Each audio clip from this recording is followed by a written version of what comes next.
মায়ের কাছে টেলিফোন করে, মা আমি 3 দিনের জন্য ঢাকা থেকে 1.5-2 মাস হয়ে গেল, এখন বাড়ি আসতেছি, ছুটি হয়ে গেল। আম্মা জান তোমার জন্য কি নিয়ে আসবো? বলে আমার জন্য কিছু লাগবে না, তোর বাবার জন্য যদি কিছু পারো তুই নিয়ে আসবি। এরে নবীর উম্মতের দল, সন্তান মার্কেটে গিয়া শপিং করে, মাকে বলে মা বলো কি আনবো? মা বলে কিছু আনা লাগবে না। বলে মা তুমি এমন কেন করো? বলে বাবা তুই আমারে কি দিয়ে খুশি করবি? তুই যদি স্বর্ণের কিছু দাও তারপর আমি খুশি হতে পারি না। তুই তাড়াতাড়ি আয়, তোর চেহারাটা দেখলে যেই খুশি হব, ওই খুশি আমারে তুই কাপড় দিয়েও করতে পারবি না। তুই আমারে মা বলিয়া ডাক দিলে আমি বাসেই খুশি হব। এই খুশি তুই আমাকে কিছু দিয়ে করতে পারবি না। সন্তান সন্ধ্যা পেরিয়ে যাওয়ার পরে গাড়ির মধ্যে উঠিয়া মাকে মোবাইল করছে, আমি 12টার মধ্যে বাসায় চলে আসতেছি, মা তুমি দোয়া করো। প্রতিদিন মা ঘুমাইয়া যায়, আজকে মা ঘুমায় না, খানাও খায় না। সন্তান আসবে, একত্রে সন্তানের নিয়ে মা খানা খাবে। ঘড়ির কাঁটার দিয়ে তাকায় আর দেখে কখন 12টা বাজবে, সন্তান আইসা মা বলে ডাক দিবে। মা ঘড়ির দিকে বারবার তাকায়। এরকম দেখতে দেখতে 12টার কাঁটা ঘুরিয়া সামনে আগায় গেল। মা বলে কি ব্যাপার, কোনো যানজটে পড়লো নাকি? এইবার চিন্তা গভীর হচ্ছে, বাবায় ঘুমায়। এবার মা ডাক দিয়ে কয়, আমার আব্বা জানকে ধাক্কা দিয়ে কয়, ছেলে এখনো কেন আসে না? 12টা বেজে 1টা বেজে গেল, এত দেরি কেন? একটু টেলিফোন করো। বাবারে উঠায় দিল। আব্বাজান টেলিফোন করে সন্তানের মোবাইলে, রিং হচ্ছে, কোনো রিসিভ হয় না, কেটে যায়, বারবার কেটে যায়, বারবার কেটে যায়। মায়ের অন্তরের মধ্যে কেমন যেন একটু সন্দেহ ভাব, নাকি আমার সন্তান কোনো বিপদের মধ্যে পড়ে গেল। এইভাবে কল দেয়, কেটে যায়, কল দেয়, কেটে যায়। বাবা মোবাইল রেখে আবার শুয়ে পড়ল। মা অস্থির হয়ে গেল, বাবাকেও বুঝাইতে পারে না মনের ব্যথাটা। শেষ পর্যন্ত আবার ধাক্কা দিয়ে কয়, ও স্বামী আমার সন্তান তো এত দেরি করতে পারে না, আমি অপেক্ষায় আছি, আমার সন্তান আসবে, আমি সন্তানের নিয়ে একত্রে খানা খাবো, আজকে মন ভরে খানা খাবো। কত অনুষ্ঠান গেল, আমি এক টুকরা গোশত খাই নাই আমার সন্তানের মায়ার কারণে। তুমি আবার একটু মোবাইল করো। বাবায় ঘুম থেকে উঠিয়া আবার মোবাইল করে, রিং হয়, রিসিভ হয় না, রিং বাজতেছে, রিসিভ হয় না। এইভাবে দীর্ঘক্ষণ যখন ট্রাই করা শুরু করলো, এক পর্যায়ে হঠাৎ করে দেখে মোবাইলটা রিসিভ হয়ে গেল। ডাক দিয়ে কয়, বাবা তুই কই? হঠাৎ বাবার কানে দেখে সন্তানের কণ্ঠের আওয়াজ নাই, অন্য লোকের আওয়াজ। ডাক দিয়া বলে, কে আপনি? বলে মোবাইলওয়ালার বাবা। বলে তাড়াতাড়ি অ্যাম্বুলেন্স নিয়ে আসো, তোমার সন্তান এখন পরকালের লাশ হইয়া মাটিতে পড়ে আছে। গাড়িতে উঠছে, গাড়ি অ্যাক্সিডেন্ট হয়ে রাস্তার পাশে গাছের সাথে বেজে আছে, মানুষ রক্তাক্ত হয়ে গেছে। বাবায় মোবাইলটা ফালায় বেউসায় বিছানায় পড়ে গেল। মা বলে কি খবর আমার সন্তানের? বলে তোমার সন্তানের অবস্থা খারাপ। মা এমন একটা চিৎকার দিয়া রাস্তায় বের হইয়া ঘরের দরজা দিয়ে চিল্লায় বলে, তোরা কে কোথায় আছো? আমার সন্তানের একটু আগায় আনতে আমি যাই। বাবা আমার মাকে সান্ত্বনা দিয়ে ঘরে আটকাইয়া অনেক মহিলাকে বসায় বলে, এখানে ধরে রাখো। বাবায় তাড়াতাড়ি টেলিফোন করে অ্যাম্বুলেন্স নিয়ে লাশ নিয়ে যখন রওয়ানা, বাড়ির দরওয়াজা দিয়া যখন ওই বাঁশি বাজাইয়া ঢুকে, মা পাগলনির মতো দৌড়ায় আর বলে, তাড়াতাড়ি ডালা খুলে দাও, আমার সন্তান কেমন আছে একটু দেখতে চাই। মা এবার সন্তানের চুমু খায় বলে, মা বাবা তুই এই বাজার নিয়ে আমার কাছে আসার কি সংবাদ দিয়েছিলি? আমি তো আর খানা খাইতে পারলাম না রে বাবা, তোর জন্য খানা খাই নাই। আজ আমার কলিজায় তুই এমন আঘাত দিয়ে গেলি রে সন্তান, ওই মা ওই যে সন্তান করে করে করে করে কান্না করে করে এমন পাগল হয়ে গেল, দুনিয়ার কোন ডাক্তার আজ পর্যন্ত ওই মাকে ভালো করতে পারলো না। ওয়াবিল ওয়ালিদাইনি ইহসানা, মা বাবার সাথে ইহসান করো হে সন্তান। ব্যবহারের লাইনে ইহসান। মা বাবায় যা দিয়েছে কোনো হিসাব নাই, আর তুমি কি হিসাব করবা? আম্মা জানের প্রসব বেদনার যে কষ্ট, জিন্দেগি পুরাটাও যদি শেষ করে দাও তার ঋণ আদায় করা যাবে না। আম্মা জান তোমাকে আমাকে গর্ভে ধারণ করে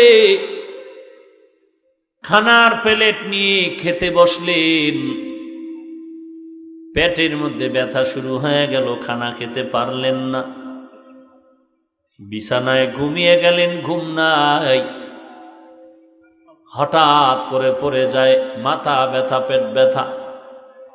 মা মোটেও বেজার না, বরং জিহ্বা নাড়ায় নাড়ায় আল্লাহর কাছে বলেন, আল্লাহ আমি জানি আমার পেটে সন্তান, ওর কষ্ট আমি মেনে নিলাম, তারপরেও চাই আমার সন্তান তুমি আদর্শওয়ালা বানায় দাও।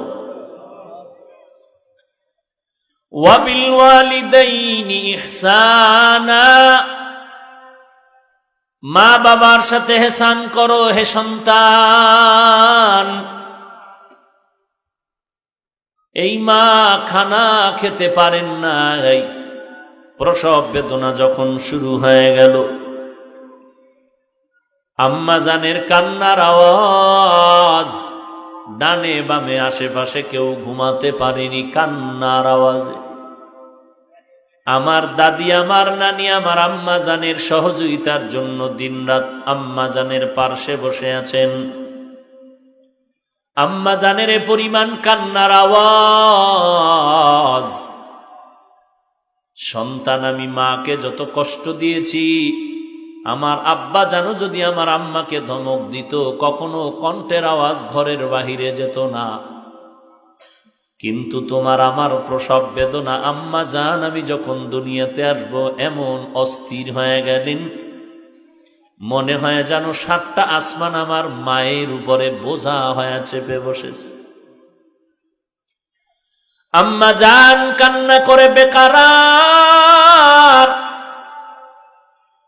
একদিন না এক রাত না কত রাত চলে গেল, কান্না চলতেছে, বেদনা চলতেছে। এক পর্যায়ে আমার আম্মা মায়ার কান্না দিয়ে বলে, আমার স্বামী কোথায়, একটু দেখা করায় দাও। আমার আব্বা জান যখন আম্মা জানের কিনারায় হাজির, আব্বা জানের হাত ধরে সবাইকে বের করে দিলেন, আপনারা বের হয়ে যান, আমি আমার স্বামীর কাছে একটু কথা বলে যাই। আমার মা আমার আব্বা জানের হাত ধরে কান্না করে বলে, স্বামী আমাকে মাফ করে দাও, তোমার ঘরে এসে যেই পরিমাণ খেদমত করার দরকার ছিল ওই পরিমাণ করতে পারিনি। আজ আমার বিদায়ের কান্নার আওয়াজ, মনে হয় আমার জীবন আর বাঁচবে না। তুমি আমার উপরে কোনো কষ্ট নিবা না, মাফ করে দাও। কারণ আমি বুঝতেছি এই অবস্থায় কত নারী বাচ্চা প্রসবকালে পৃথিবীর থেকে চিরবিদায় হয়ে গেছে। আমি সহ্য করতে পারি না যেন 7 আসমান আমার মাথার উপরে বোঝা হয়ে আছে। আম্মা জানের করুণ কান্নায় আমার আব্বা যেন হাউ মাউ করে কান্না করে।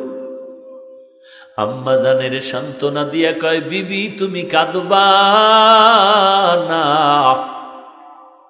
ধৈর্য ধারণ করো, আল্লাহ পাক যেন আসানের ব্যবস্থা করে দেয়।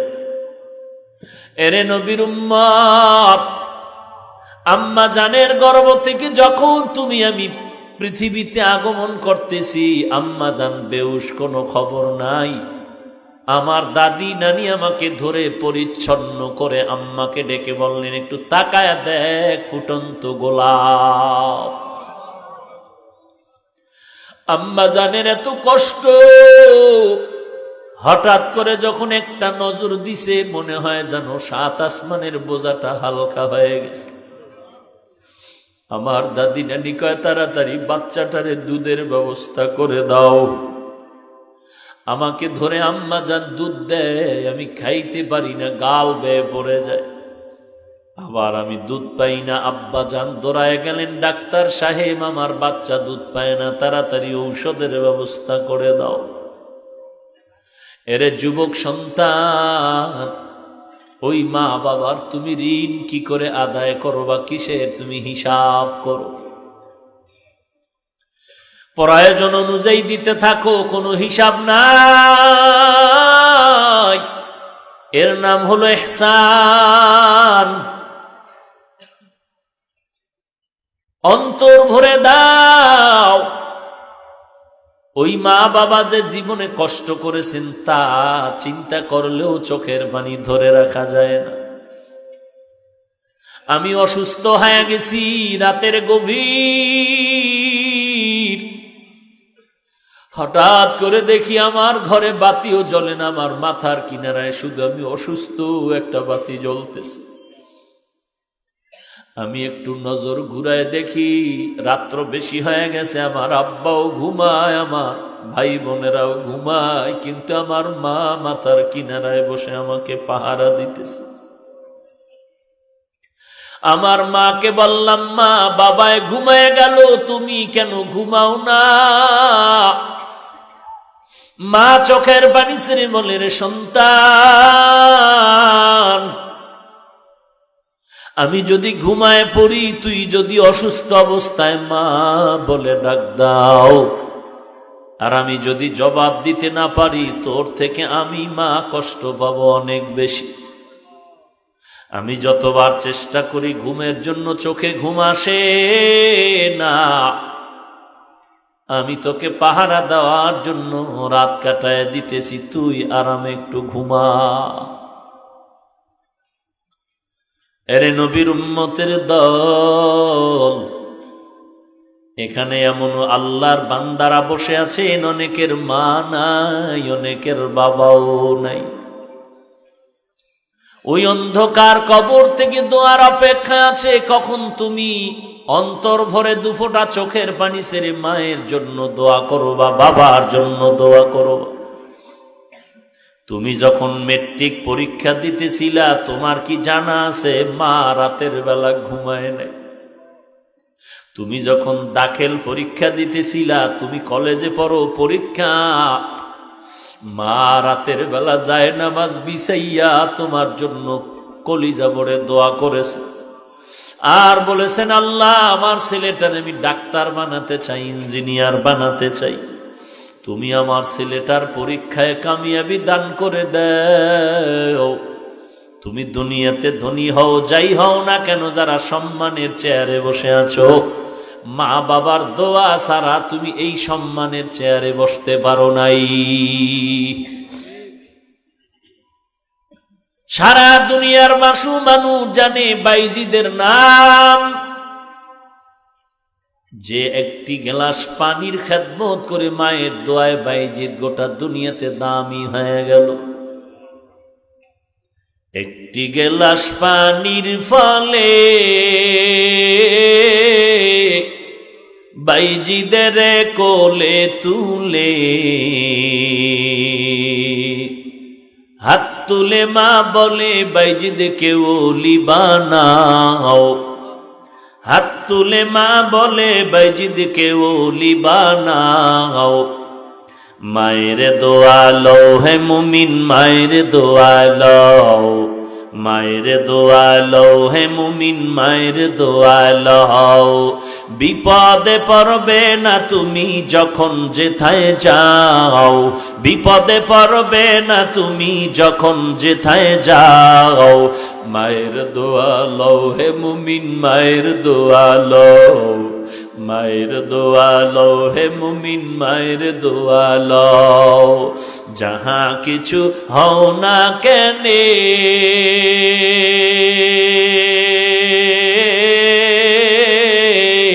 কিছুই না মায়ের দোয়া বিনে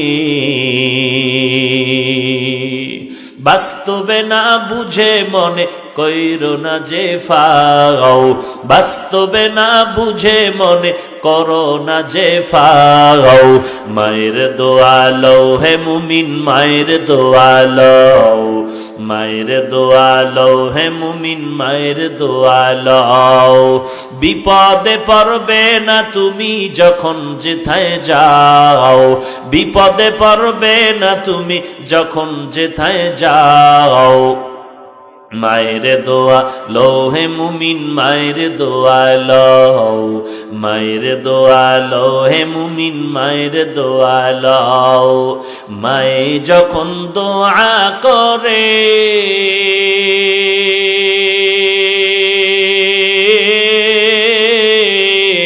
চলে যায় ওই আরশ পরে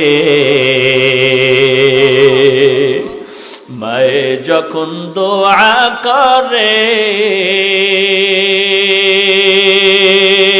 চলে যায় ওই আরশ পর তুমি যখন যেথায় যাও মায়ের দোয়া লও হে মুমিন মায়ের দোয়া লও মায়ের দোয়া লও হে মুমিন মায়ের দোয়া লও যার কারণে বাইজিদেরই না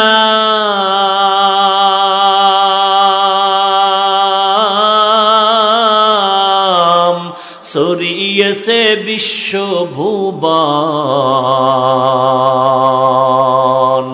ছোট্ট শিশু বাইজিরেরই মতো সবাই হাও ছোট্ট শিশু বাইজিদেরই মতো সবাই হাও মায়ের দোয়া লও হে মুমিন মায়ের দোয়া লও মায়ের দোয়া লও হে মুমিন মায়ের দোয়া লও বিপদে পড়বে না তুমি যখন যেথায় যাও বিপদে পড়বে না তুমি যখন যেথায় যাও মায়ের দোয়া লও হে মুমিন মায়ের দোয়া লও মায়ের দোয়া লও হে মুমিন মায়ের দোয়া লও খেদমতে মা দর পে দর কুন সুবহ শাম তাকে বাঁশি দর্দ আলম নে কো নাম খেদমতে মা দর পে দর কুন ইখতিয়ার তাকে বাঁশি দর্দ আলম বখতিয়ার এরে নবীর উম্মতের দল ওই মা যার দুনিয়ায় নাই তোমার নামের শেষে একটা শব্দ লাগানো আছে পয়গম্বরের পক্ষ থেকে তুমি এতিম এতিমের দাম কত জানো আমার মায়ার নবী রহমাতুল লিল আলামিন দুনিয়াতে এসে আব্বাকে আব্বা বলে ডাক দিতে পারেননি কেমন মায়ার নবী আমার মায়ার নবী একদিন বিকালবেলা মাঠের পার্শ্বে বসে বাচ্চারা খেলাধুলা করে নবীও শিশু বয়সে দেখে বাচ্চাদের খেলা নবীর মনে খেলার কোনো আগ্রহ নাই কারণ আল্লাহ 4 বার কুদরতি অপারেশন করে করে দুনিয়ার সব চাহিদা নষ্ট করে দিয়েছে মায়ার নবী দেখতেছেন যখন সন্ধ্যা গনিয়ে আসছে সব ছেলেদের বাবারা এসে ছেলেদের কোলে নিয়ে বাড়িতে রওয়ানা আমার মায়ার নবী ডানে তাকায় আর বামে তাকায় খুঁজে আমার বাবাই কই আমার বাবাই কই আমার নবী চোখের পানি ছেড়ে কান্না করেন এই ছেলেদের বাবা আছে আমার বাবাই কই আম্মা জান আমেনা ঘর থেকে সন্ধ্যা হয়ে গেল কই আবার সন্তান ঘরের দরওয়াজা খুলে বের হইয়া লোকদের দেখে বলে দেখো বাবা আমার সন্তান মুহাম্মদের তোমরা দেখছো নাকি বলে মুহাম্মদকে ভালো করে চিনি না তবে একটা ছোট্ট বাচ্চা দেখছি রাস্তার কিনারায় আব্বা আব্বা বলে কান্না করতেছে। মা আমেনা দৌড়াইয়া চলে গেলেন, মায়ার নবীর এক শিশু নবীর কোলের মধ্যে জড়ায় নিলেন।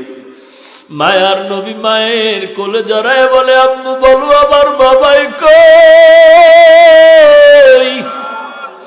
আমি সব ছেলেদের দেখলাম বাবায় কোলে নিয়ে আদর করে, বলো আমার বাবারে তো আমি দেখতে পারলাম না।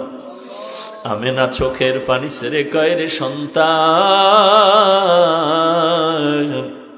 তুমি দুনিয়াতে আসার আগে তোমার বাবা ব্যবসা করতে গিয়া আর বাড়িতে ফেরত আসতে পারে নাই।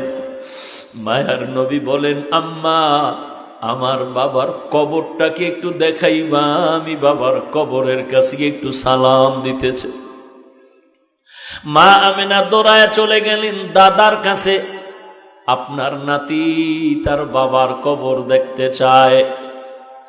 দাদায় অনুমতি দিয়া বলে, দাসী উম্মে আয়মান আর আমেনা সহ রওনা হয়ে যাও, দেখাইয়া নিয়ে আসো।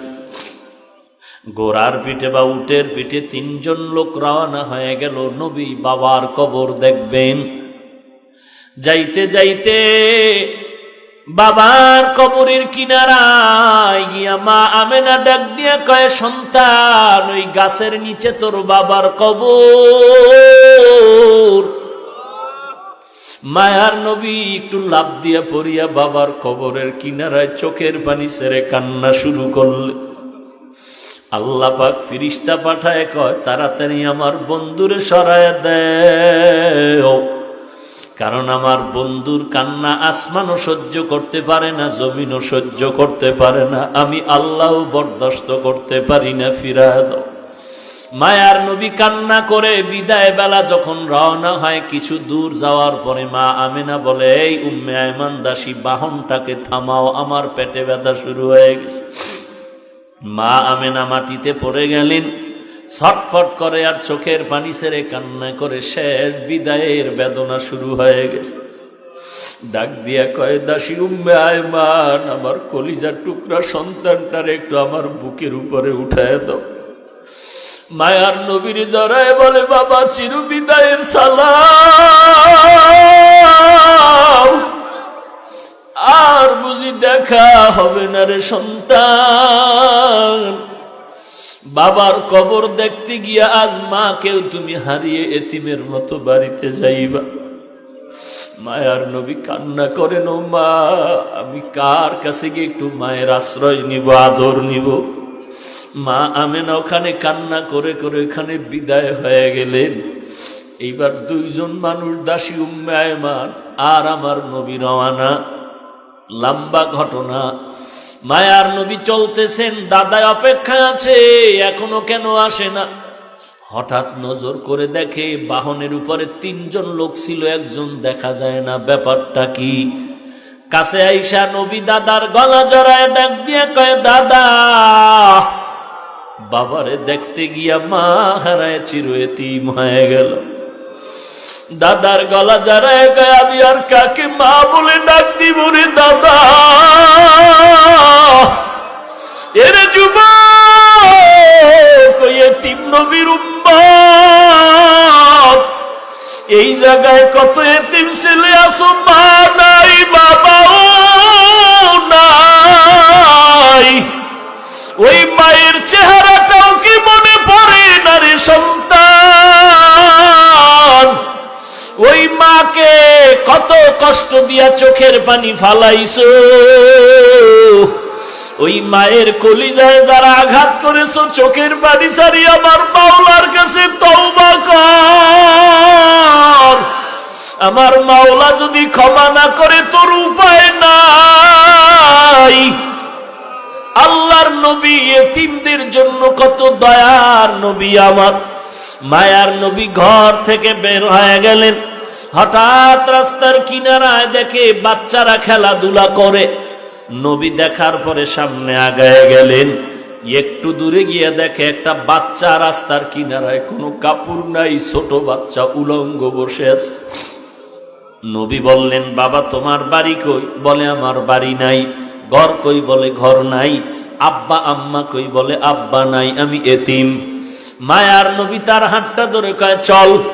নবী বাচ্চাটার হাত ধরিয়া সোজা ঘরের মধ্যে চলে গেলেন। আম্মা জান আয়েশা রাদিয়াল্লাহু আনহাকে বলেন, আয়েশা, এই বাচ্চাটা আমাদের সন্তান, মনে করে এরে সুন্দর করে গোসল করায় দাও। আম্মা জান আয়েশা বাচ্চাটারে গোসল করায় দিলেন। মায়ার নবী একটা বড় চাদর নিয়ে দুইটা টুকরা করে বাচ্চাটারে সুন্দর করে পড়ায় দিলেন। এইবার নবী বলে, চলো বাবা, নামাজ আদায় করতে চলো মসজিদে নববী। বাচ্চা যখন সামনে হাঁটতেছে, নবীজি ঘর থেকে বের হয়ে কয়, দাঁড়াও, তুমি হাঁটবা না, দাঁড়াও। বাচ্চা দাঁড়ায় গেল। মায়ার নবী বসে গেলেন আর বলেন, বাবা, আমিও মা হারা বাবা হারা এতিম, তুমিও চূড়ান্ত মা বাবা হারা এতিম।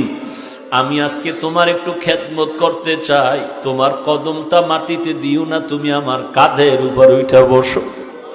আমি তোমারে কাঁধে করে আজ মসজিদে নিয়ে যাই, আর কিয়ামত পর্যন্ত দুনিয়ার মানুষের এই বয়ান দিতে থাকবো যে মায়ার নবী এতিমের কত দরদি হয়েছিলেন। বাচ্চা বলে, না, আমি কাঁধের মধ্যে উঠব না। নবী বলেন, উঠো। শেষ পর্যন্ত বাচ্চাটারে কাঁধের মধ্যে নিয়া মায়ার নবী এবার মসজিদের দিকে রওয়ানা। এইবার ওই যে খেলাধুলা করতেছিল বাচ্চারা, ওরা যখন দেখলো ওই বাচ্চাটা রহমাতুল্লিল আলামিনের বরকতি কাঁধের উপরে, বাচ্চাগুলো আফসোস করে যে আজ ওর কপাল কত ভালো, আমি যদি এই মোবারক বরকত নিতে পারতাম, আমার কপাল কত ভালো হতো। মায়ার নবী মসজিদে নববীতে ঢুইকা বাচ্চাটারে নামাজের কাতারের এক পার্শ্বে দিয়া মায়ার নবী ইমামতির মুসাল্লায় গিয়া নামাজ পড়ায়া দিলেন। নবী নামাজ শেষে মিম্বরের উপরে বসলেন, বয়ান করবেন। দেখে বাচ্চাটা মাটিতে বসে আছে। মায়ার নবী বাচ্চাটারে গিয়া হাত ধইরা এনে বলে, তুই মাটিতে বসবা না। নবী তার মিম্বরের ডান পার্শ্বে বসায়া মাথার উপরে ডান হাত মোবারক রাখলেন আর বললেন, সাহাবায়ে কেরাম, আপনাদের মনে প্রশ্ন, এই বাচ্চাটারে এত আদর কেন করি? এই বাচ্চাটা আমার মতো এতিম, এর মা নাই, বাবা নাই। আমিও বড় এতিম, আমি মা হারাইলাম, আমি বাবা হারাইলাম, আমার কেউ নাই। আমি বাচ্চাটারে আদর করে মাথায় হাত দিয়া দোয়া করে দেই। উম্মতের জানায় দিয়েন আপনারা, একটা এতিম বাচ্চা যদি হাতে পায় আর এর মাথায় হাত বুলায় যদি কেউ দেয়, মোহাব্বতের নজরে ওই সমপরিমাণ হাতের নিচে চুল বরাবর নেক আল্লাহ তার আমল নামায় দান করবেন। আল্লাহর কাছেও ক্ষমা চাও রে ভাই, আমার মায়ের অবদান, বাবার অবদান ভুলতে পারবো না রে বাবা। মাঝে মাঝে মায়ের সন্তানের মারে শাসন করার জন্য, কিন্তু দেখছো মাঝে মাঝে সন্তানের মায় মারার পরেও কিন্তু মা ঘুমাইতে পারে না। মা কিন্তু সন্তানের ধমক দিয়াও কিন্তু পাগলের মতো থাকে। সন্তানের ধমক দিছে এমন জোরে, সন্তান অভিমান করে ঘরে যায় না, ভাত খায় না, মা কয়া ডাকে না। আব্বাজান একদিন তাকায় দেখতেছে বালিশে মাথা লাগায় তার স্ত্রী গুনগুন করে কান্না করে রাতের বেলা। আব্বাজান বলে, বিবি কেন কাঁদো? বলে, আমার অন্তরে বড় ব্যথা। বলে, কি ব্যথা? বলে, একটা সপ্তাহ হয়ে গেছে সন্তান আমাকে মা বলিয়া ডাক দেয় না। বলে, কেন? বলে, আমি একটু শাসন করতে গিয়ে ধমক দিয়েছিলাম, এই কারণে রাগ করেছে, অভিমান করে আর ডাকে না। আব্বাজান বলে, বিবি তুমি আরামে খাও, ঘুমাও, কোনো চিন্তা করা লাগবে না। সন্তান একদিন আগে পিছনে তোমার কাছে সেই ক্ষমা চাবে। আমার মা কান্না করে বলেন, ও স্বামী আমার, যতই আমি খানার প্লেট নিয়ে বসি খানা মুখে যায় না, যতই আমি ঘুমানোর চেষ্টা করি আমার চোখে ঘুম আসে না।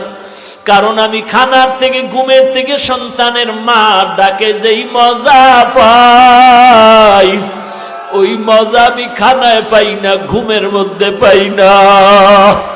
এরে পয়গম্বরের উম্মতের দল, ও পর্দার আড়ালের মা বোনেরা, তুমিও সন্তানের মা, একটু চিন্তা করো, তোমার মাও তো একদিন এইরকমই মা ছিল।